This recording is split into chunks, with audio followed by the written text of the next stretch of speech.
नमस्कार दोस्तों, विज्ञान जगत की इस नए वीडियो में आपका स्वागत है। दोस्तों, हमारे वर्तमान दैनिक जीवन में इंटरनेट का महत्व अत्यधिक है। चाहे मोबाइल खरीदना हो, खाने का ऑर्डर देना हो, समाचार देखना हो या मनोरंजन के साधन की आवश्यकता हो, इंटरनेट को उपयोग में लाया जाता है। समय के साथ इंटरनेट पर हमारी निर्भरता बढ़ी ही है।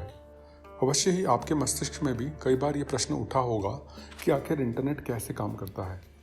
तो आइए आज जानते हैं कि यह इंटरनेट आता कहाँ से है और कैसे इतनी गति से इंटरनेट आपके फ़ोन या टीवी पर आता है कि आपकी फुल एचडी या 4K वीडियो को भी बिना किसी बफरिंग या रोके देखा जा सकता है। तो विचार कीजिए कि आपने YouTube का एड्रेस टाइप किया और एक वीडियो का चुनाव किया जिसे आप देखना चाहते हैं। जब आप ऐसा करते हैं तो YouTube वेबसाइट के पास यह जानकारी पहुंचती है कि आपने यह वीडियो देखने की रिक्वेस्ट की है।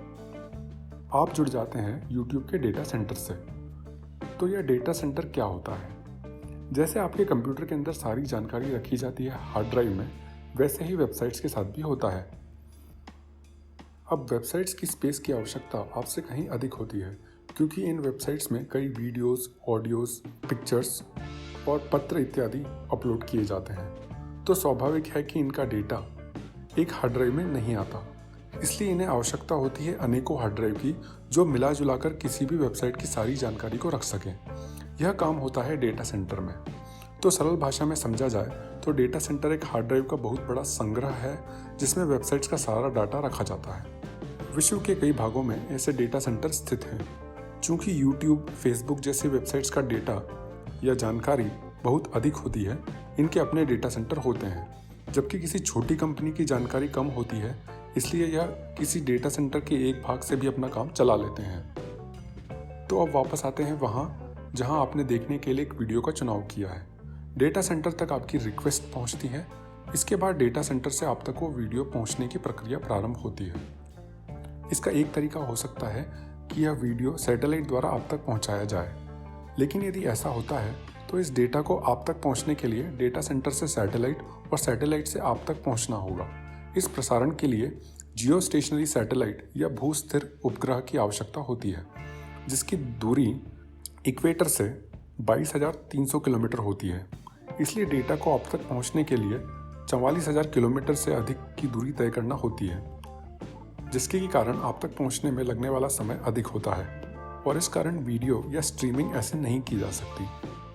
तो यह डेटा या यूं कहें इंटरनेट आप तक पहुंचता है अंडर सी केबल के द्वारा, यानी वो केबल जो समुद्र में बिछी होती हैं। तो आइए जानते हैं इस अंडर सी केबल के बारे में। अंडर सी केबल धरती पर स्थित एक केंद्र से दूसरे केंद्र तक बिछाई जाती हैं और ये मूलतः समुद्र से होकर जाती हैं। ये समुद्र की सतह पर या उससे थोड़ा सा नीचे बिछाई जाती हैं। यह प्रायः हर महाद्वीप को हर दूसरे महाद्वीप से जोड़ती हैं।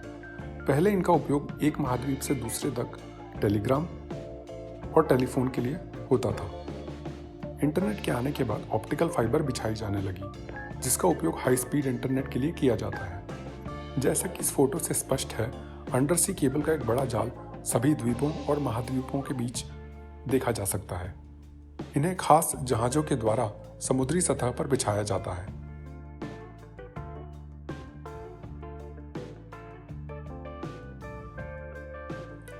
ऑप्टिकल फाइबर के ऊपर स्टील, कॉपर, प्लास्टिक इत्यादि की परतें लगाई जाती हैं ताकि समुद्री वातावरण में केबल का अधिक से अधिक बचाव किया जा सके।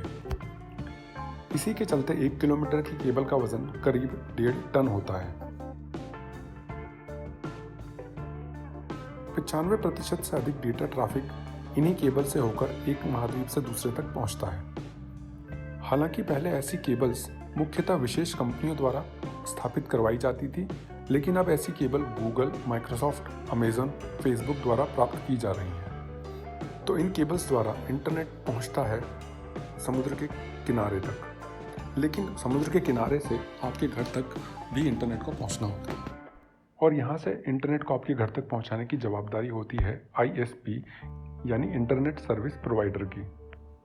यह भी मुख्यतः ऑप्टिकल फाइबर केबल द्वारा होता है, जो धरती के नीचे से होकर जाती हैं। तो इस प्रकार यह इंटरनेट ब्रॉडबैंड के द्वारा आपके घर तक पहुंचता है। और आपके फ़ोन के इंटरनेट का क्या? तो आपके फ़ोन में आने वाला इंटरनेट आपके समीपी टॉवर से आपके फ़ोन तक वायरलेस माध्यम से पहुंचता है और सिर्फ यही भाग अधिकांशतः वायरलेस होता है। तो जैसा कि हमने देखा, आम धारणा के विपरीत अधिकांश इंटरनेट सैटेलाइट या वायरलेस होकर नहीं बल्कि समुद्र या धरती के नीचे बिछी केबल द्वारा होता है। सैटेलाइट द्वारा आने वाला इंटरनेट मूलतः उन क्षेत्रों में उपयोग होता है जहां आवश्यक साधन सुगम नहीं होते, जैसे कि छोटे और दुर्गम गांव। कम स्पीड के कारण ऐसे इंटरनेट का उपयोग वीडियो या स्ट्रीमिंग के लिए नहीं किया जा सकता और इसका उपयोग मुख्यतः डॉक्यूमेंट्स या टेक्स्ट इत्यादि के लिए और शैक्षणिक कार्यों के लिए किया जाता है। तो दोस्तों, यह था इंटरनेट पर हमारा वीडियो। आशा है कि आपको पसंद आया होगा और आपके ज्ञान में वृद्धि हुई होगी। अगर यह वीडियो आपको पसंद आया हो तो लाइक, शेयर और सब्सक्राइब करना न भूलें। धन्यवाद। जय हिंद।